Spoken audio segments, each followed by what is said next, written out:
ശാന്തി. ഗീതാ രാജയോഗ സപ്താഹത്തിൻ്റെ പരമാത്മ പരിചയം നൽകുന്ന അധ്യായങ്ങൾ മുന്നോട്ട് പോയിക്കൊണ്ടിരിക്കുകയാണ്. എല്ലാവർക്കും ഈ ഭാഗത്തിലേക്കും ഹൃദ്യമായ സ്വാഗതം. പരമാത്മാ ആരാണെന്നും പരമാത്മാ എവിടെയാണ് ഇരിക്കുന്നതെന്നും നമ്മൾ മനസ്സിലാക്കി. ഈശ്വരൻ ഒന്നേയുള്ളൂ.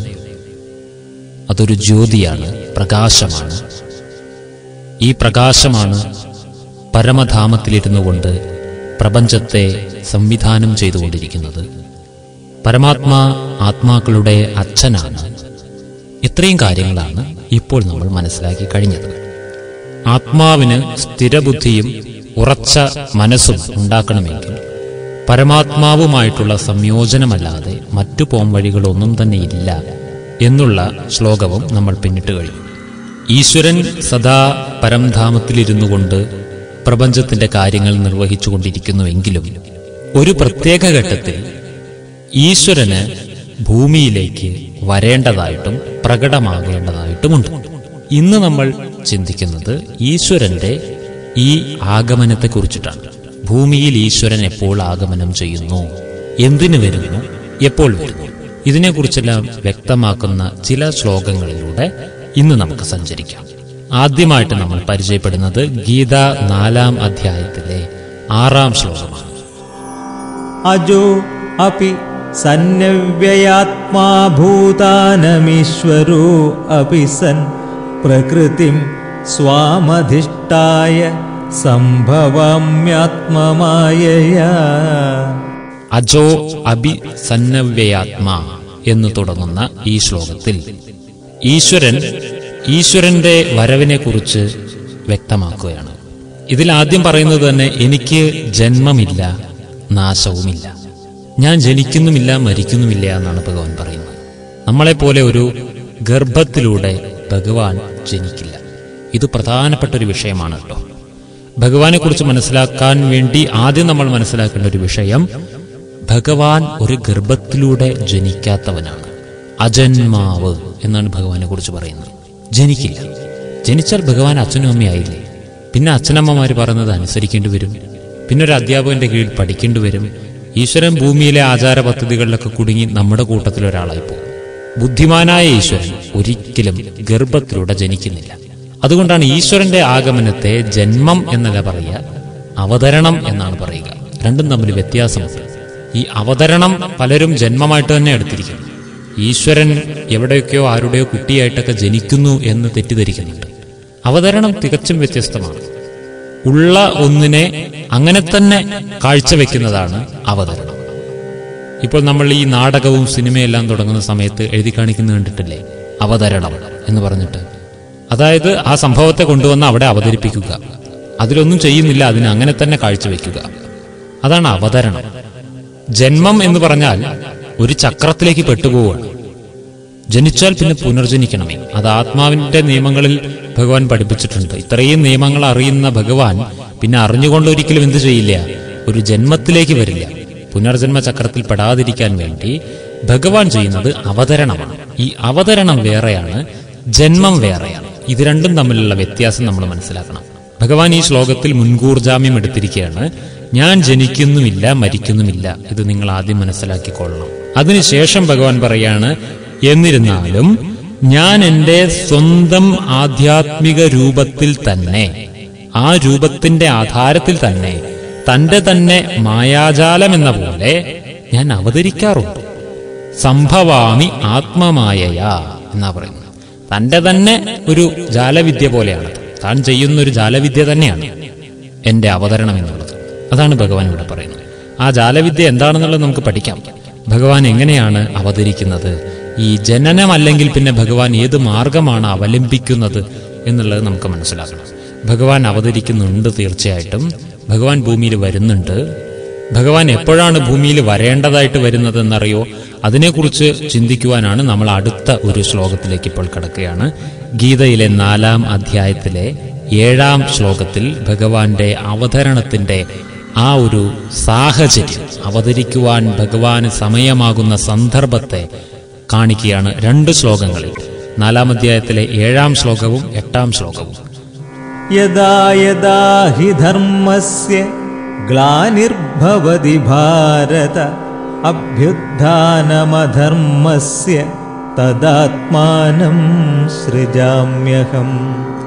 പരിത്രാണായ സാധൂനാം വിനാശായ ച ദുഷ്കൃതാം ധർമ്മസംസ്ഥാപനാർത്ഥായ സംഭവാമി യുഗേ യുഗേ. യഥാ യഥാ ഹി ധർമ്മസ്യ ഗ്ലാനിർഭവതി ഭാരത. അതായത് എപ്പോൾ എപ്പോൾ ഇവിടെ ധർമ്മത്തിന് ഗ്ലാനി സംഭവിക്കുന്നുവോ, ഇവിടെ ധർമ്മമനുസരിച്ച് ജീവിക്കേണ്ടതായിട്ടുള്ള ഈ സ്ഥലത്ത്, ധർമ്മക്ഷേത്രത്തിൽ. ഏതാണ് ധർമ്മക്ഷേത്രം? ധർമ്മക്ഷേത്രേ കുരുക്ഷേത്രേ എന്ന് പറയുന്നില്ലേ? ധർമ്മക്ഷേത്രം എന്ന് വെച്ചാൽ ഭൂമി തന്നെ. അതൊരു പ്രത്യേക സ്ഥലത്തിനെ കുറിച്ച് പറയുന്നതല്ല. ഭൂമി തന്നെയാണ് ധർമ്മക്ഷേത്രം, ധർമ്മമനുസരിച്ച് ജീവിക്കേണ്ടതായിട്ടുള്ള സ്ഥലം. ഇവിടെ ധർമ്മത്തിന് ഗ്ലാനി എപ്പോൾ സംഭവിക്കുന്നുവോ അപ്പോൾ തദാത്മാനം സൃജാമ്യഹം, അവിടെയാണ് ഭഗവാൻ ഇടപെടുന്നത്.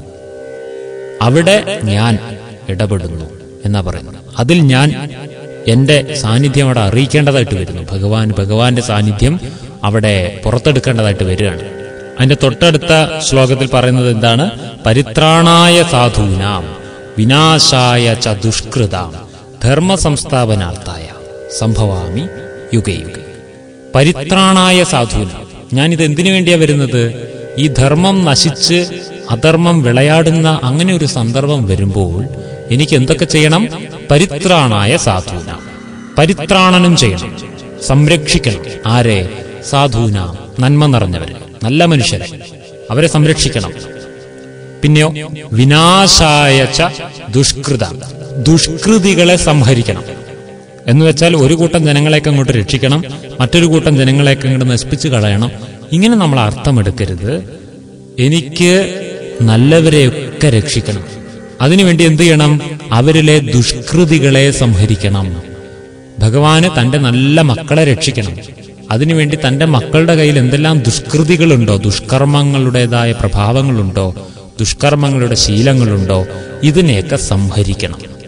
വിനാശായ ച ദുഷ്കൃത എന്ന് വെച്ചാൽ ദുഷ്കൃതികളെ സംഹരിക്കണം. ഇത് ചെയ്യാനാണ് ഭഗവാൻ വരുന്നത്. അങ്ങനെയെങ്കിൽ ഭഗവാൻ എപ്പോൾ വരണം? ഇതൊന്ന് ചിന്തിക്കും. അങ്ങനെ ഒരു കാലഘട്ടം എത്തി എന്ന് നമുക്ക് ഇപ്പോൾ തോന്നുന്നുണ്ടോ? ധർമ്മത്തിന് അതിഗ്ലാനി സംഭവിക്കുമ്പോൾ എന്നാ ഭഗവാൻ പറഞ്ഞിരിക്കുന്നത്. ധർമ്മത്തിന് പലപ്പോഴും ഗ്ലാനി സംഭവിച്ചിട്ടുണ്ട് ഈ ഭൂമിയിൽ. അപ്പോഴെല്ലാം പല പല പ്രവാചകന്മാരും പുണ്യപുരുഷന്മാരും എല്ലാം വന്ന് അതിനെങ്ങനെ അത്യാവശ്യമെല്ലാം മിനുക്കുപണികൾ ചെയ്ത് കൊണ്ടുപോയിട്ടുമുണ്ട്. എന്നാൽ ഒരു മിനുക്കുപണി കൊണ്ടൊന്നും നേരാക്കാൻ പറ്റാത്ത തരത്തിൽ ധർമ്മത്തിന് അതിഗ്ലാനി സംഭവിച്ചിരിക്കുന്ന ഒരു കാലഘട്ടത്തിലല്ലേ നമ്മൾ ഇപ്പം എത്തി നിൽക്കുന്നത്? ഇങ്ങനൊരു കാലഘട്ടം ഏത് യുഗത്തിലുണ്ടായിട്ടുണ്ട്? എവിടെ ഉണ്ടായിട്ടില്ല. ഈ കലിയുഗത്തിന്റെ ഈ കാലഘട്ടത്തിൽ സംഭവിച്ചിരിക്കുന്ന ധർമ്മഗ്ലാനി പോലെ ഒരു ധർമ്മഗ്ലാനി ഏത് യുഗങ്ങളിലും നടന്നിട്ടുണ്ടായിരിക്കില്ല. പൂർണ്ണമായി ഒന്ന് അവലോകനം ചെയ്തു നോക്കിയാൽ ചതുർയുഗങ്ങളിൽ ഭഗവാൻ ധർമ്മത്തെ രക്ഷിക്കുവാൻ വേണ്ടി, നല്ല മക്കളെ രക്ഷിക്കുവാൻ വേണ്ടി, അവരിലെ ദുഷ്കൃതികളെ സംഹരിക്കുവാൻ വേണ്ടി സംഭവാമി യുഗേ യുഗേ, യുഗം തോറും ഞാൻ അവതരിക്കുന്നു എന്ന് പറഞ്ഞാൽ അത് ഏത് യുഗത്തിലാണെന്നുള്ളത് നമ്മൾ ചിന്തിക്കണം. യുഗം തോറും ഞാൻ അവതരിക്കുന്നു എന്ന് പറഞ്ഞാൽ സത്യയുഗത്തിലും ത്രേതായുഗത്തിലും ദ്വാപരയുഗത്തിലും കലിയുഗത്തിലും എല്ലാം ഞാൻ അവതരിക്കുന്നു എന്നല്ല നമ്മൾ മനസ്സിലാക്കേണ്ടത്. ആഴ്ച തോറും ഞാൻ വരും എന്ന് പറഞ്ഞാൽ തിങ്കളാഴ്ചയും ചൊവ്വാഴ്ചയും ബുധനാഴ്ചയും എല്ലാം ഞാൻ വരുന്നതാണോ? അല്ല. ആഴ്ച തോറും വരും എന്ന് ഞാൻ ഒരു ഞായറാഴ്ച പറഞ്ഞുവെങ്കിൽ എല്ലാ ഞായറാഴ്ചയും ഞാൻ വരുന്നതാണ് അർത്ഥം. ആഴ്ച തോറും ഞാൻ വരുന്ന ഞാൻ തിങ്കളാഴ്ച പറഞ്ഞെങ്കിൽ ഞാൻ പിന്നെ എല്ലാ തിങ്കളാഴ്ചയും വരും. അതായത് ഭഗവാൻ ഈ വാക്ക് ഉച്ചരിച്ചത് ഏത് യുഗത്തിലാണോ ആ യുഗം എപ്പോഴൊക്കെ വരുന്നോ അപ്പോഴൊക്കെ വീണ്ടും ഭഗവാൻ വരും എന്നുള്ളതാണ് ഈ ശബ്ദത്തിൽ നിന്ന് നമ്മൾ മനസ്സിലാക്കേണ്ടത്. സംഭവാമി യുഗേ യുഗേ, അങ്ങനെ ഒരു യുഗത്തിൽ ഞാൻ വീണ്ടും വരും. അപ്പോൾ അങ്ങനെ ഒരു യുഗം നമ്മുടെ സാമാന്യ ബുദ്ധി കൊണ്ട് ചിന്തിച്ചാൽ ഇത് തന്നെയാണ്. ഈ കലിയുഗാന്ത്യത്തെ തന്നെയാണത് പറയുന്നത്. ഈ കലിയുഗ അവസാനത്തിൽ തന്നെയാണ് വാസ്തവത്തിൽ ഭഗവാൻ വരേണ്ടത്. കാരണം ഇതിനു മുൻപൊന്നും ഭഗവാൻ അങ്ങനെ ഒരു ധർമ്മ സംസ്ഥാപനം ചെയ്യേണ്ടതായിട്ട് അത്രയും ഒരു മോശമായൊരവസ്ഥ ഭൂമിയിൽ വരാൻ ഒരിക്കലും സാധ്യതയില്ല. നമ്മൾക്ക് ഇത് കൃത്യമായി മനസ്സിലാക്കണമെങ്കിൽ നമ്മൾ ഈ ചതുർയുഗങ്ങളിലൂടെ ഒന്ന് കണ്ണോടിക്കണം. ഈ യുഗങ്ങളെല്ലാം എടുത്തു നോക്കിയാലേ ഭഗവാൻ ഈ പറയുന്ന അവസ്ഥ ഏത് യുഗത്തിലാ വരിക എന്നുള്ളത് നമുക്ക് മനസ്സിലാവുള്ളൂ. 4 യുഗങ്ങളാണല്ലോ ആകെ ഉള്ളത്. ഒന്ന് സത്യയുഗം, മറ്റൊന്ന് ത്രേതായുഗം, ഇനിയൊന്ന് ദ്വാപരയുഗം, അടുത്തത് കലിയുഗം. ഈ 4 യുഗങ്ങളും കൂടെ ചേർന്നതാണ് ഒരു യുഗചക്രം, അഥവാ ഒരു കൽപ്പത്തിന്റെ ചക്രമാണ്. 4 യുഗങ്ങൾ ചേരുമ്പോൾ ഒരു കൽപ്പമാകുന്നു. ഈ ഓരോ യുഗങ്ങൾ കഴിയുമ്പോഴും അടുത്ത യുഗങ്ങൾ വരുന്നു. സത്യയുഗം കഴിഞ്ഞാൽ ത്രേതായുഗം, ത്രേതായുഗം കഴിഞ്ഞാൽ ദ്വാപരയുഗം, ചക്രം കറങ്ങുകയാണ്. ദ്വാപരയുഗം കഴിഞ്ഞാൽ കലിയുഗം, കലിയുഗം കഴിഞ്ഞാൽ വീണ്ടും സത്യയുഗം, പിന്നെ വീണ്ടും ത്രേതായുഗം. ഇങ്ങനെ കറങ്ങിക്കൊണ്ടിരിക്കുന്ന ഒരു യുഗചക്രമാണ് ഈ ഭൂമിയിലുള്ളത്. ഇതിന് അവസാനമൊന്നുമില്ല കേട്ടോ. നമ്മുടെ ക്ലോക്ക് പോലെയാണ്, ഇതിങ്ങനെ ചുറ്റിക്കൊണ്ടിരിക്കും. ഇതിന്റെ ഏതാ ആദ്യം എന്ന് പോലും പറയാൻ പറ്റില്ല. ചുറ്റുന്നൊരു സാധനത്തിന് പിന്നെ ആദ്യമുണ്ടോ? ഇപ്പൊ വസന്തം, ഗ്രീഷ്മം, ഹേമന്തം, ശരത് എന്ന് പറഞ്ഞ് 4 ഋതുക്കൾ ചുറ്റിക്കൊണ്ടിരിക്കുകയാണ് ഭൂമിയിൽ. ഇതിലെ ഏത് ഋതുവാണ് ആദ്യത്തെ ഋതു എങ്ങനെ പറയാൻ പറ്റും? ഒരറ്റമില്ല. ഇത് നമുക്ക് കണ്ടുപിടിക്കാൻ പറ്റില്ല. രാവ് പകല് എന്ന് പറഞ്ഞിട്ടൊരു ചക്രം ചുറ്റിക്കൊണ്ടിരിക്കുക, രാവിന്റെയും പകലിന്റെയും ഡേ ആൻഡ് നൈറ്റ് സൈക്കിൾ. ഇതിലെ രാത്രിയാണോ ആദ്യത്തെ സാധനം, പകലാണോ ആദ്യത്തെ സാധനം? ഇത് നമുക്ക് പറയാൻ പറ്റുമോ? ഇല്ല. വിത്ത് ചെടി എന്ന് പറഞ്ഞിട്ടൊരു സൈക്കിൾ ചുറ്റിക്കൊണ്ടിരിക്കുകയാണ്. വിത്തിൽ നിന്ന് ചെടി ഉണ്ടാകുന്നു, ചെടിയിൽ നിന്ന് വിത്ത് ഉണ്ടാകുന്നു. ഇതിലേതാണ് ആദ്യം ഉണ്ടായത്? ഇതിനൊന്നും ഒരു അറ്റം കണ്ടുപിടിക്കാൻ പറ്റില്ല. ഇതുപോലെ തന്നെയാണ് ഈ ടൈം സൈക്കിൾ, അഥവാ ഈ യുഗചക്രം. വലിയ ഒരു സമയത്തിന്റെ സൈക്കിളാണ്, വലിയ ചക്രമാണ്. ഓരോ യുഗങ്ങൾ പിന്നിടുമ്പോഴാണ് ചക്രത്തിന്റെ ഓരോ കാൽഭാഗം പിന്നിടുന്നത്. ഒരു ചക്രം പൂർത്തീകരിക്കുമ്പോഴേക്ക് 4 യുഗങ്ങൾ തീർന്നിട്ടുണ്ടാവും. ഒരു ചക്രത്തിന്റെ കാലയളവ് 5000 വർഷമാണ്. അപ്പോഴതിനെ 4 ആക്കിയിട്ടുള്ള ഭാഗമാണ് 1250 വർഷം വീതം ഓരോ യുഗങ്ങളും. ഇത് കൃത്യമാണ്. ഒരു യുഗം വലുതും ഒരു യുഗം ചെറുതുമൊന്നുമല്ല. കാരണം കാലത്തെ സൂചിപ്പിക്കുന്ന ചിഹ്നമായ സ്വസ്തിക തുല്യമായ 4 ഭാഗങ്ങളുള്ള ഒരു ചിഹ്നമാണ്. സ്വസ്തിക ചിഹ്നം കണ്ടിട്ടില്ലേ? ഗണപതിയുടെ എല്ലാം കയ്യിലെല്ലാം കാണിച്ചിട്ടുണ്ടാവും. സ്വസ്തിക കാലത്തെ സൂചിപ്പിക്കുന്ന ചിഹ്നമാണ്. ഇതിന് തുല്യ 4 ഭാഗങ്ങളാണ്. അതുകൊണ്ട് 4 യുഗങ്ങളും തുല്യം തന്നെയാണ്. ഓരോ യുഗങ്ങളും ഓരോ തരം അളവിലല്ല ഇരിക്കുന്നത്. അപ്പോൾ 4 യുഗങ്ങളെ കുറിച്ച് നമ്മൾ പഠിക്കുക. ഇതിൽ സത്യത്രേത ദ്വാപര കലി, ഓരോ യുഗത്തിൽ എന്തെല്ലാമാണ് വിശേഷതകൾ എന്ന് പഠിക്കുക. സത്യയുഗം എന്ന് പറയുന്നത് ഒരു പരിധിവരെ നമുക്ക് മനസ്സിലാക്കാം, പേരിൽ നിന്ന് തന്നെ നല്ല ഒരു യുഗമായിട്ട് കണക്കാക്കാം. ചക്രത്തിന് ആരംഭം എന്നൊന്നില്ല എന്ന് നമ്മൾ പറഞ്ഞു. കാരണം സത്യയുഗം ഒരു ആരംഭ യുഗമാണെന്ന് പറയാൻ പറ്റില്ല. കാരണം സത്യയുഗത്തിന് മുൻപും ഒരു കലിയുഗം ഉണ്ടായിട്ടുണ്ട്. പക്ഷേ സത്യയുഗം 4 യുഗങ്ങളിൽ വെച്ച് നല്ല യുഗമാണെന്ന് നമുക്ക് പറയാം. സത്യയുഗത്തിലാണ് ആത്മാക്കൾ ബ്രഹ്മലോകത്തുനിന്ന് വരുന്നത്. ഒരു കൽപ്പത്തിനു ശേഷം ശുദ്ധീകരിക്കപ്പെട്ട സൃഷ്ടി, പാവനമായ സൃഷ്ടി ഇരിക്കുകയാണ്. അവിടേക്കാണ് നമ്മൾ ആത്മാക്കൾ വരുന്നത്. വളരെ കുറച്ച് ആത്മാക്കൾ, എല്ലാവരും കൂടി ആദ്യം തന്നെ വരുന്നൊന്നുമില്ല. വളരെ കുറച്ചു പേര്. ഭൂമിയുടെ പ്രകൃതി വ്യവസ്ഥയാകട്ടെ വളരെയധികം സമ്പുഷ്ടം.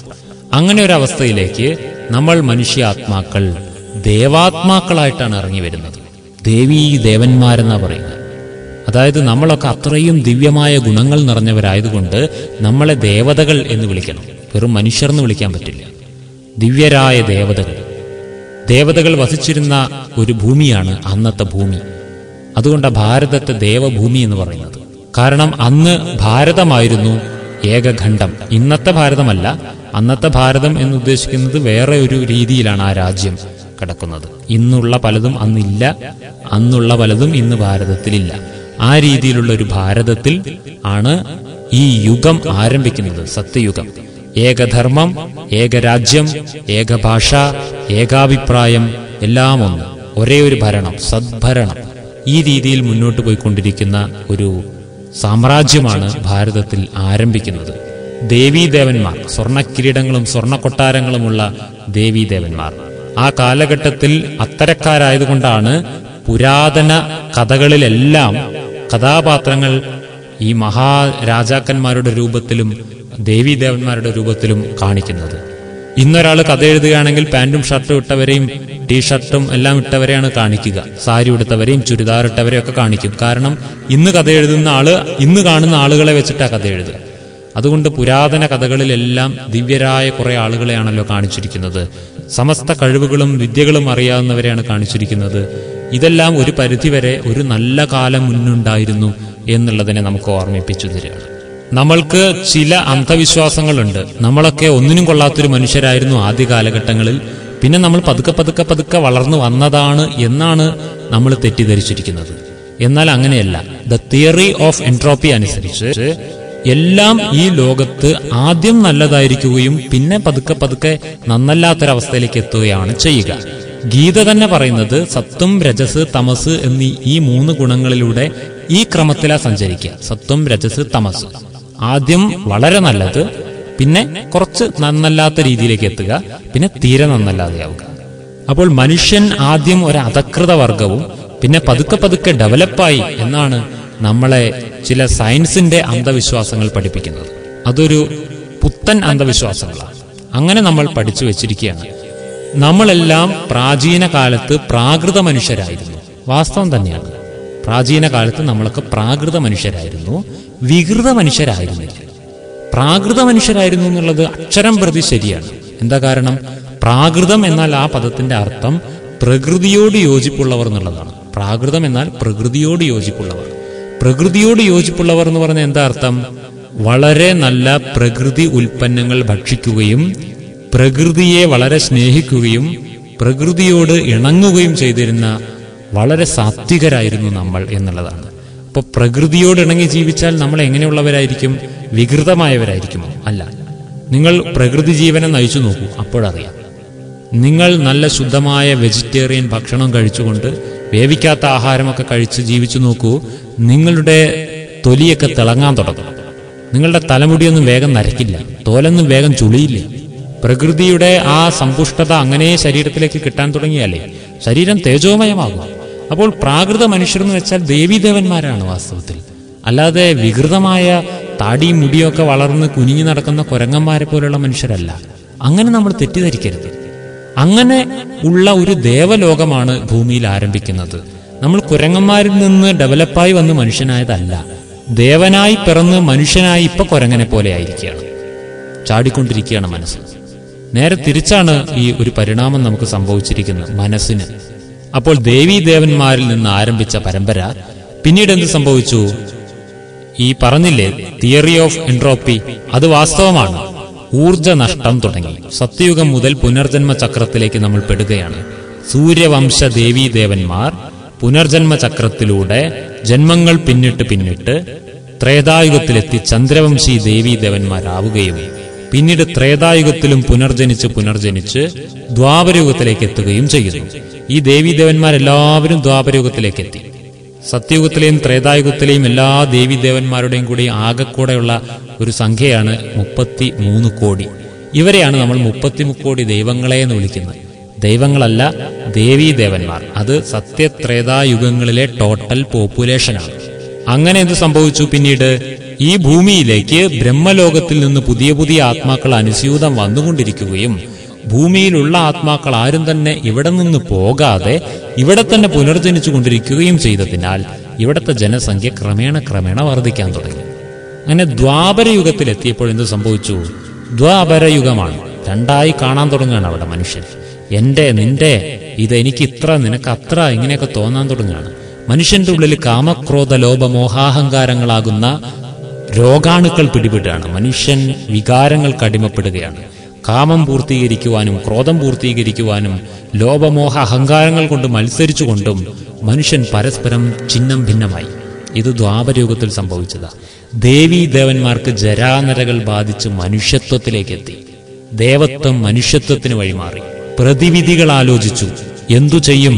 നമുക്കാകെ നഷ്ടം പറ്റിയിരിക്കുന്നല്ലോ, നമ്മളൊക്കെ ഇനി തിരിച്ചെങ്ങനെ പഴയ പ്രതാപത്തിലേക്ക് എത്തും എന്നുള്ള അന്വേഷണത്തിന്റെ ഫലമായിട്ട് പല പല തപോമാർഗങ്ങളും യജ്ഞമാർഗങ്ങളും ധ്യാനമാർഗങ്ങളും ആരാധനാ സമ്പ്രദായങ്ങളും ഒക്കെ മനുഷ്യൻ കണ്ടുപിടിച്ചു, തിരിച്ച് തന്റെ ദിവ്യത തിരിച്ചെടുക്കാൻ വേണ്ടിയിട്ട്.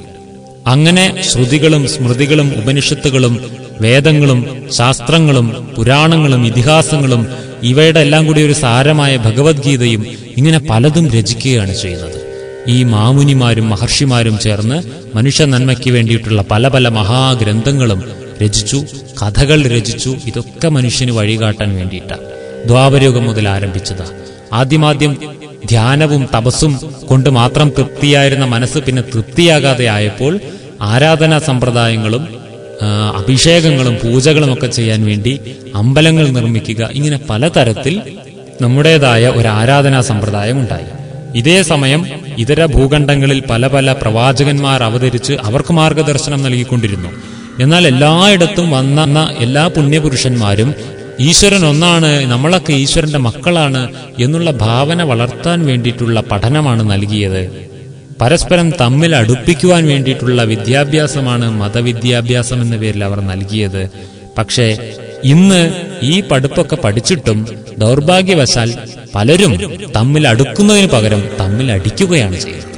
അതായത് എന്തിനു വേണ്ടി ഇവയെല്ലാം ഉണ്ടാക്കിയോ അവയുടെ വിപരീത ഫലങ്ങൾ പലയിടത്തും കാണുന്നുമുണ്ട് എന്നുള്ളതും നമ്മൾ മനസ്സിലാക്കേണ്ടിയിരിക്കുന്നു. അങ്ങനെ ദ്വാപരയുഗത്തിൽ അനവധി പ്രവാചകന്മാരുടെയും പുണ്യപുരുഷന്മാരുടെയും ആഗമനങ്ങൾ കഴിഞ്ഞു. അവസാന പ്രവാചകനായ മുഹമ്മദ് നബിയും വന്ന് എത്രയോ വർഷങ്ങൾ പിന്നിട്ട് കലിയുഗത്തിലെത്തി. കലിയുഗത്തിന്റെയും അവസാന സമയത്തേക്ക് നമ്മൾ അടുത്തുകൊണ്ടിരിക്കുകയാണ്. കലിയുഗം എന്നാൽ കലഹയുഗം, മനുഷ്യന് കണ്ണു കാണാത്ത യുഗം, കൂരിരുട്ടിൽ തപ്പിത്തടയുന്ന യുഗം, ഇനി എങ്ങോട്ടെന്നറിയാതെ പകച്ചു നിൽക്കുന്ന യുഗം. ഇത് ഇങ്ങനെയൊക്കെ ആകൂ, ഇനി ഇതിനൊന്നും ശരിയാക്കാൻ പറ്റില്ല എന്ന് വിശ്വസിച്ച് വീഴാൻ പോകുന്ന യുഗത്തെ വീണ്ടും തള്ളിയിടാൻ ശ്രമിക്കുന്ന യുഗം. ഇങ്ങനൊരു യുഗത്തിലാണ് നമ്മളിപ്പോൾ ജീവിക്കുന്നത്. ഈ യുഗങ്ങളുടെ ഈ താഴേക്കുള്ള ഈ കുത്തൊഴുക്ക്, അധപ്പതനം, യുഗങ്ങളിലൂടെ അധപ്പതിക്കുക ചെയ്തത് മനുഷ്യൻ. ഡെവലപ്പായിട്ടില്ല. നമുക്ക് ഡെവലപ്പായി എന്ന് തോന്നുന്നേ ഉള്ളൂ. മനുഷ്യൻ ഈ സയൻസിന്റെ ഡെവലപ്പ് കണ്ടിട്ട് മനുഷ്യൻ ഡെവലപ്പായി എന്ന് പറയുകയാണ്. നമ്മൾ ഒന്ന് ചിന്തിച്ചു നോക്കിയാൽ സയൻസിന്റെ ഡെവലപ്മെന്റ് എന്ന് പറയുന്നത് മനുഷ്യന്റെ ഡെവലപ്മെന്റ് അല്ല, മനുഷ്യന്റെ നിവൃത്തികേടിനെയാണ് സയൻസിന്റെ ഡെവലപ്മെന്റ് എന്ന് പറയുന്നത്. നമ്മൾ ഓരോരോ സാധനങ്ങൾ നിർമ്മിക്കുന്നത് നമ്മുടെ ഓരോരോ ഭാഗങ്ങൾ വീക്കാവുമ്പോഴാണ്. ഇത് നമ്മൾ ചിന്തിക്കണം. നോക്കൂ, ഉദാഹരണത്തിന് ഇപ്പോ നമ്മുടെ 10 കിലോമീറ്റർ ദൂരെയായിരുന്നു നമുക്കൊരു ആശുപത്രി ഉണ്ടായിരുന്നത്. ഈ വർഷം നമ്മൾക്ക് നടന്നാൽ എത്താവുന്ന ദൂരത്ത് ഒരു സൂപ്പർ സ്പെഷ്യാലിറ്റി ഹോസ്പിറ്റൽ തുടങ്ങിയിരിക്കുന്നു. പൊതുവെ ഒറ്റ നോട്ടത്തിൽ എല്ലാവരും പറയും നമ്മുടെ നാട്ടിൽ ഡെവലപ്മെന്റ് ആയി. എന്നാൽ വിവേചനമുള്ള ഒരാൾ പറയും നമ്മൾ അധപ്പതിച്ചു. കാരണം ഇവിടെ രോഗികളെ നിറയെ കിട്ടാനായിരിക്കുന്നു. അതുകൊണ്ടാണ് ഇവിടെ സൂപ്പർ സ്പെഷ്യാലിറ്റി ഹോസ്പിറ്റൽ തുടങ്ങിയത്. പണ്ട് ഒരു പോലീസ് സ്റ്റേഷനിൽ കേസ് ഫയൽ ചെയ്യണമെങ്കിൽ ഞാൻ 10 കിലോമീറ്റർ യാത്ര ചെയ്യണമായിരുന്നു. ഇപ്പൊ നമ്മുടെ മുന്നിൽ തന്നെ പോലീസ് സ്റ്റേഷൻ എത്തിയിട്ടുണ്ട്. നമ്മൾ പറയും നമ്മുടെ പഞ്ചായത്തിൽ പുരോഗതി വന്നു, പോലീസ് സ്റ്റേഷൻ അടുത്തായി. ശരിക്കൊന്ന് ചിന്തിച്ചു നോക്കിയ പോലീസ് സ്റ്റേഷൻ വീണ്ടും ഒരെണ്ണം കൂടി വന്നതിന്റെ ആവശ്യകത എന്താ? ഇവിടെ പ്രശ്നങ്ങൾ കൂടി എന്നുള്ളതാണ്. ഇവിടെ നമ്മൾ എന്തെല്ലാം സൗകര്യങ്ങൾ എന്ന് പറഞ്ഞ് നമ്മൾ കാണുന്നു, ഇതൊക്കെ നമ്മളുടെ ഒരു ചീഞ്ഞ ഭാഗത്തെ സ്പ്രേ അടിച്ച് ശരിയാക്കുന്നതിന് തുല്യമാണ്. മനസ്സിലായില്ലേ? നമ്മൾക്ക് എന്തൊക്കെയോ കുറവുകൾ സംഭവിച്ചു കൊണ്ടിരിക്കുന്നതിനെ നികത്തുവാൻ വേണ്ടിയിട്ടാണ് നമ്മൾ ഭൗതികമായ കണ്ടുപിടുത്തങ്ങൾ നടത്തിക്കൊണ്ടിരിക്കുന്നത്. നമ്മുടെ ആധ്യാത്മികമായ തളർച്ചയുടെ മറ്റൊരു വശമാണ് ഭൗതികമായ വളർച്ച. നമ്മൾ എത്ര ഭൗതികതയിൽ വളർന്നു എന്നുള്ളത് എത്ര ആത്മീയമായി തളർന്നു എന്നുള്ളതിന്റെ അളവുകോലാണ്. അതുകൊണ്ട് നമ്മൾ മനസ്സിലാക്കണം, വെറും ഭൗതിക അഭിവൃദ്ധിയിലൂടെ മാത്രം നമ്മൾ അഭിവൃദ്ധിപ്പെട്ടു എന്ന് വിചാരിക്കരുത്. നമ്മൾ ആധ്യാത്മികമായിട്ടും ബുദ്ധിപരമായിട്ടും ശാന്തിയുടെയും സമാധാനത്തിന്റെയും സ്വസ്ഥതയുടെയും സാഹോദര്യത്തിന്റെയും എല്ലാം മൂല്യങ്ങളുടെ ഭാഗത്തെടുത്തു നോക്കുകയാണെങ്കിലും നമ്മൾ താഴ്ന്നിരിക്കുകയാണ്, അധപ്പതിച്ചിരിക്കുകയാണ്. അപ്പോൾ ഇങ്ങനെ ഒരു കാലഘട്ടമല്ലേ യഥാർത്ഥ ധർമ്മ സംസ്ഥാപനാർത്ഥായ ഈശ്വരൻ ചെയ്യേണ്ട കാര്യം ഇവിടെയല്ലേ നടക്കേണ്ടത്? ഇതിനിടയിൽ ഏതെങ്കിലും യുഗങ്ങളിൽ ഒരു ധർമ്മ സംസ്ഥാപനം നടന്നിട്ടുണ്ടായിരുന്നു എങ്കിൽ ഇന്ന് ഈ കലിയുഗം ഇവിടെ വരില്ലായിരുന്നു. അവിടെ വെച്ച് സത്യയുഗത്തിലേക്ക് തിരിച്ചു യാത്ര ചെയ്യുമായിരുന്നു യുഗം. അപ്പൊ ധർമ്മം സംസ്ഥാപിക്കപ്പെട്ടിട്ടില്ല എവിടെയും. ധർമ്മം ഇടയിൽ വെച്ച് എവിടെയും പുനഃസ്ഥാപിക്കപ്പെട്ടിട്ടില്ല. ധർമ്മത്തെ ഇടയ്ക്കിടയ്ക്ക് ഇങ്ങനെ റിപ്പയർ ചെയ്തു വന്നിട്ടേ ഉള്ളൂ ഇതുവരെ എത്താൻ വേണ്ടി. ധർമ്മത്തെ പൂർണ്ണമായും പുനഃസ്ഥാപിക്കേണ്ടി വരുന്നത് കലിയുഗ അവസാനത്തിലാണ്. എന്തുകൊണ്ടെന്നാൽ സത്യയുഗത്തെ അപേക്ഷിച്ച് ത്രേതായുഗം താഴ്ന്ന ഗ്രേഡിലുള്ള യുഗമാണ്. ത്രേതായുഗത്തെ അപേക്ഷിച്ച് നോക്കുമ്പോൾ ദ്വാപരയുഗം അതിനേക്കാൾ താഴ്ന്ന ഒരു ഗ്രേഡിലായിരിക്കുന്നത്. ദ്വാപരയുഗത്തെ വെച്ച് നോക്കുമ്പോൾ കലിയുഗം വീണ്ടും അധപ്പതിച്ചൊരു സ്റ്റേജിലുള്ള യുഗമാണ്. പക്ഷെ കലിയുഗത്തെ അപേക്ഷിച്ച് നോക്കുമ്പോൾ ഇനി വരുന്ന സത്യയുഗം ഉയർന്ന യുഗമാണ്. അപ്പോൾ ഇവിടെയാണ് ധർമ്മ സംസ്ഥാപനം നടക്കേണ്ടത്. ഈ കലിയുഗത്തിൽ നിന്നാണ് ഈശ്വരൻ ഒരു ധർമ്മത്തെ പുനഃസ്ഥാപിച്ച് സത്യയുഗത്തിലേക്കുള്ള രീതിയിലേക്ക് അതിനെ ആക്കി മാറ്റേണ്ടത്. അതുകൊണ്ട് ഭഗവാൻ ഇടപെടുന്നത് എവിടെയാണ്? പരിത്രാണായ സാധൂനാം, തന്റെ നല്ല കുട്ടികളെയൊക്കെ പരിത്രാണനം ചെയ്യാൻ, അതിനുവേണ്ടി വിനാശായ ദുഷ്കൃതാം, മോശമായ സ്വഭാവ സംസ്കാരങ്ങളെ സംഹരിച്ചു കൊടുക്കാൻ ഭഗവാൻ എവിടെ ഇടപെടേണ്ടത്? ഈ കലിയുഗ അവസാനത്തിലാണ് ഭഗവാൻ ഇടപെടേണ്ടത്. ഇവിടെയാണ് ഭഗവാൻ ഇവിടെ ഇടപെട്ട് തുടങ്ങിയിരിക്കുന്നു. എത്ര പേര് ഇത് അറിയുന്നുണ്ട്? ധർമ്മ സംസ്ഥാപനം ചെയ്തുകൊണ്ടിരിക്കുക ഇപ്പൊ ഭഗവാൻ. അറിഞ്ഞോ ആരെങ്കിലും? ആരും അറിഞ്ഞിട്ടുണ്ടാവില്ല. എന്തുകൊണ്ടാണെന്നറിയോ? ഗീതയിൽ തന്നെ ഭഗവാൻ പറയുന്നുണ്ട്, ഹേ അർജുന, നിനക്ക് നിന്റെ സ്ഥൂല മാംസത്തിന്റെ നേത്രങ്ങളാൽ എന്നെ കാണാനുള്ള കഴിവില്ലാത്തതിനാൽ ഞാൻ നിനക്ക് ദിവ്യനേത്രം സംഭാവനയായിട്ട് തരാം. നീ ഇതുകൊണ്ട് നോക്കൂ, അപ്പോഴേ എന്നെ കാണൂ എന്നാ പറയുന്നത്. അപ്പോൾ നമുക്ക് ആ ദിവ്യനേത്രത്തിന്റെ കുറവുള്ളത് കാരണത്താൽ മനക്കണ്ണ്, അകക്കണ്ണ്, ആത്മനേത്രം എന്നൊക്കെ പറയുന്ന ആ നേത്രത്തിന്റെ കുറവുള്ളത് കാരണത്താൽ നമുക്ക് ഭഗവാനെ ഇപ്പോൾ കാണാൻ പറ്റുന്നില്ല. ഭഗവാൻ ഇപ്പോൾ ഭൂമിയിൽ പ്രകടമാണ്. ഈശ്വരൻ ഭൂമിയിൽ വളരെ രഹസ്യരൂപേണ തൻ്റെ കർമ്മങ്ങൾ ചെയ്തുകൊണ്ടിരിക്കുന്നുണ്ട്. ഇത് നമ്മൾ അറിയാതെ പോയിരിക്കുന്നു. നമ്മൾക്കിത് അറിയാൻ എന്തു ചെയ്യണം? നമ്മുടെ ദിവ്യനേത്രം തുറക്കണം. നമ്മുടെ ആത്മനേത്രത്തിലെ അഴുക്കുകൾ പറ്റിയിരിക്കുന്ന ഭാഗങ്ങളെ തുടച്ച് വൃത്തിയാക്കി യോഗയുക്തമായ മനസ്സോടെ ഒന്ന് മൂന്നാം കണ്ണ് തുറന്നു നോക്കൂ. ഭഗവാൻ ഭൂമിയിൽ കർത്തവ്യമനുഷ്ഠിക്കുന്നത് നിങ്ങൾക്ക് കാണുവാൻ സാധിക്കും. ധർമ്മത്തെ രക്ഷിക്കുവാനും അധർമ്മത്തെ സംഹരിക്കുവാനും വീണ്ടും ഒരു ധർമ്മം നിറഞ്ഞ ലോകം പണിയാനുമായി ഈശ്വരൻ വന്നിരിക്കുന്നുണ്ട്. വാസ്തവത്തിൽ ഈ ജ്ഞാനം കൊണ്ടുള്ള അഭിവൃദ്ധി അതുകൊണ്ടാണ് ഇപ്പോൾ നമുക്ക് ലഭിച്ചിരിക്കുന്നത്. ഈ അറിവെല്ലാം ഒഴുകുവാൻ കാരണം ഈശ്വരൻ ഭൂമിയിൽ വന്നു എന്നുള്ളതിന്റെ തെളിവാണ്. ഇതൊന്നും ആർക്കും വേണ്ടാതെ അടച്ചുവെച്ച സാധനങ്ങളായിരുന്നു ഈ ജ്ഞാനമെല്ലാം. ഇതൊക്കെ വീണ്ടും പുറത്തേക്ക് ഒഴുകാൻ തുടങ്ങിയ അർത്ഥം ഈശ്വരൻ വീണ്ടും ഈ ജ്ഞാനത്തെ പുതുക്കിപ്പണിയാൻ വന്നിരിക്കുന്നു എന്നുള്ളതാണ്. ഗീതയിൽ തന്നെ ഒരു ശ്ലോകത്തിൽ പറയുന്നുണ്ട്, ഈ ജ്ഞാനം ഞാൻ ഇതിനു മുൻപും നൽകിയിട്ടുണ്ടെന്നും പിന്നീട് ഇത് ശോഷിച്ചു പോയെന്നും അതുകൊണ്ട് ഞാനിപ്പോൾ ഇത് വീണ്ടും അവതരിപ്പിക്കുകയാണ്. പല തവണ ഭൂമിയിൽ അവതരിപ്പിച്ചിട്ടുള്ള ജ്ഞാനം എപ്പോൾ ഭഗവാന്റെ ജ്ഞാനം ഭൂമിയിൽ കാണാതെയാകുന്നു അപ്പോൾ ഭഗവാൻ വന്ന് ആ ജ്ഞാനത്തെ വീണ്ടും ഇവിടെ സംസ്ഥാപിച്ചിട്ട് പോകും. ആ ജ്ഞാനത്തിന്റെ ആധാരത്തിൽ ജീവിക്കുന്ന ഒരു ജനസമൂഹത്തെ സൃഷ്ടിച്ചിട്ട് പോകും. ഇതാണ് ഭഗവാൻ ചെയ്യുന്ന ധർമ്മ സംസ്ഥാപനം. ഈ ധർമ്മ സംസ്ഥാപനം ഇപ്പോൾ നടന്നുകൊണ്ടിരിക്കുകയാണ്. ഈ സംസ്ഥാപനം നടന്നുകൊണ്ടിരിക്കുന്ന കാലഘട്ടത്തെ യഥാർത്ഥത്തിൽ പറയുന്നത് സംഗമയുഗം എന്നാണ്, കലിയുഗമല്ല. കലിയുഗത്തിന്റെയും സത്യയുഗത്തിന്റെയും ശ്രേഷ്ഠമായ സംയോജനം നടക്കുന്ന സംഗമയുഗം. ആത്മാക്കളും പരമാത്മാവും തമ്മിൽ സംഗമിക്കുന്ന സംഗമയുഗം. നന്മയും തിന്മയും തമ്മിൽ സംഗമിക്കുന്ന സംഗമയുഗം. സ്വർഗവും നരകവും തമ്മിൽ സംഗമിക്കുന്ന സംഗമയുഗം. ആ സംഗമയുഗമാണ് ഇപ്പോൾ നടന്നുകൊണ്ടിരിക്കുന്നത്. അതുകൊണ്ട് ഭഗവാൻ ഒരു ശ്ലോകത്തിൽ നോക്കൂ, നമുക്ക് മറ്റൊരു ഉദാഹരണം കൂടി പറയുകയാണ്. ഗീതയിലെ 4-ാം അധ്യായത്തിലെ 10-ാം ശ്ലോകത്തിൽ എന്നിൽ അഭയം പ്രാപിച്ച കുറേ പേരുണ്ട് ഈ ലോകത്ത് എന്ന് ഭഗവാൻ പറയുന്നുണ്ട്. ഈ ശ്ലോകത്തിൽ കേട്ടു നോക്കൂ. വീതരാഗ ഭയക്രോധ മന്മയാ മാപുപാശ്രിത ബഹവോ ജ്ഞാനതപസാ പൂതാ മദ്ഭാവമാഗത. കണ്ടില്ലേ? രാഗം, ഭയം, ക്രോധം എന്നിവയിൽ നിന്ന് മുക്തമായി എന്നിൽ തന്നെ ശരണമടഞ്ഞവർ, എന്നെപ്പറ്റിയുള്ള ജ്ഞാനത്താൽ സ്വയം ശുദ്ധീകരിച്ച് ജ്ഞാനമായി ദിവ്യപ്രേമത്തിൽ ബന്ധിതരായവർ എത്രയോ പേരുണ്ട് ഇവിടെ. അതാണ് ഞാനിവിടെ ഉണ്ട് എന്നുള്ള എൻ്റെ ലക്ഷണം. ഭഗവാൻ ഭൂമിയിൽ സന്നിഹിതനായാൽ എങ്ങനെ തിരിച്ചറിയാൻ പറ്റും? ഭഗവാനുമായി ബന്ധം സ്ഥാപിച്ച് ദിവ്യപ്രേമത്താൽ ബന്ധിതമായി ഭഗവാന്റെ ജ്ഞാനത്തിനു മുന്നിൽ ശരണമടഞ്ഞ, രാഗം, ഭയം, ക്രോധം എന്നിവയിൽ നിന്ന് മുക്തമായ അനവധി പേരുണ്ടാകാൻ തുടങ്ങും. നമ്മുടെ ബ്രഹ്മകുമാരി ഈശ്വരീയ വിശ്വവിദ്യാലയത്തിൽ നിങ്ങളൊന്ന് വന്നു നോക്കിയാൽ കാണാം. എത്ര പേരെ വേണമെങ്കിലും നിങ്ങൾക്ക് കാണാം. മഹാമണ്ഡലേശ്വരന്മാരായ സന്യാസിമാർ പോലും നമ്മുടെ ഈശ്വരീയ വിദ്യാലയത്തിന്റെ മുഖ്യാസ്ഥാനം സന്ദർശിക്കുന്ന സമയത്ത് പൊതുവെ പറയുന്ന ഒരു അഭിപ്രായമാണ്, ഞങ്ങൾ എത്രയോ പേർക്ക് ഗീത പഠിപ്പിച്ചു കൊടുക്കുന്നു, പക്ഷേ ഗീതയിൽ പറയുന്ന പോലെയുള്ള മനുഷ്യന്മാരെ സൃഷ്ടിക്കാൻ ഞങ്ങൾക്ക് പറ്റുന്നില്ല, ഞങ്ങൾ പരാജയപ്പെടുകയാണ്. പക്ഷേ ഈ പ്രസ്ഥാനത്തിൽ ഗീത ജീവിക്കുന്നു എന്ന് വെച്ചാൽ ഗീത അനുസരിച്ചുള്ള മനുഷ്യർ ഒരുപാട് പേര് ജീവിക്കുന്നു എന്ന്. അപ്പോൾ ഈശ്വരൻ പറയുന്ന ആ തെളിവ് കാണണമെങ്കിൽ നിങ്ങളൊന്ന് വന്ന് നോക്കൂ ഈശ്വരീയ വിദ്യാലയത്തിലേക്ക്. അവിടെ കാണാം ഈശ്വരൻ പറയുന്ന അർജുനൻ എന്ന് പറയുന്ന ആ ഒരു വ്യക്തിത്വങ്ങൾ ആരാണെന്നുള്ളത്. അപ്പോൾ തെളിവ് ഈശ്വരൻ തന്നിരിക്കുക. ഞാൻ പഠിപ്പിക്കുന്നു, എന്നിൽ ശരണമടഞ്ഞിരിക്കുന്നു എങ്കിൽ ഇങ്ങനെയുള്ള തെളിവുകൾ ഭൂമിയിൽ കാണാൻ തുടങ്ങും. കണ്ടു തുടങ്ങിയിരിക്കുന്നു, നമ്മൾ അറിയുന്നില്ല എന്ന് മാത്രം. അപ്പോൾ നമ്മുടെ ദിവ്യനേത്രത്തെ നമ്മൾ ഭഗവാനിൽ നിന്ന് സ്വീകരിച്ച് ഈ ഓരോ യോഗികളും കണ്ടുകൊണ്ടിരിക്കുന്ന പോലെ ഈശ്വരനെ തൻ്റെ കൺമുന്നിൽ കണ്ടനുഭവിക്കുവാൻ നമ്മളും തയ്യാറെടുക്കണം. ആദ്യം അതിനെന്താ നമ്മൾ ചെയ്യേണ്ടത്? നമ്മുടെ ദിവ്യനേത്രം നമ്മൾ തിരിച്ചു നേടണം.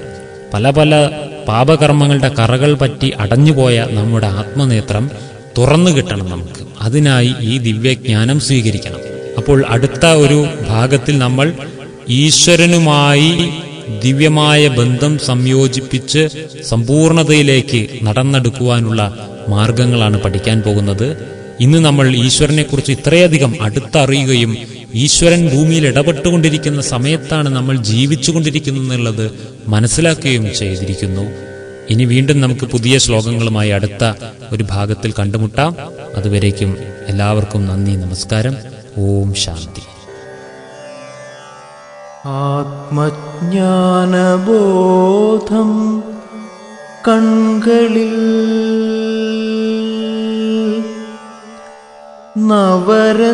നവരത്നശോഭതൻ മുഖപ്രസാദം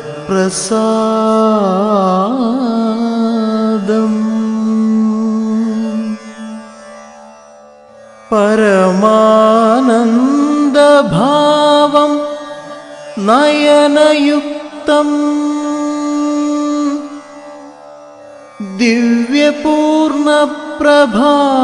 ദിവ്യപൂർണപ്രഭാമയ സത്കടാക്ഷം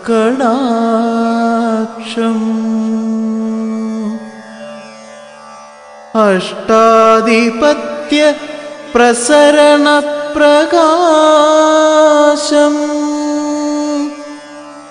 നിത്യചൈതന്യ നിരാകാരസ്വരൂപം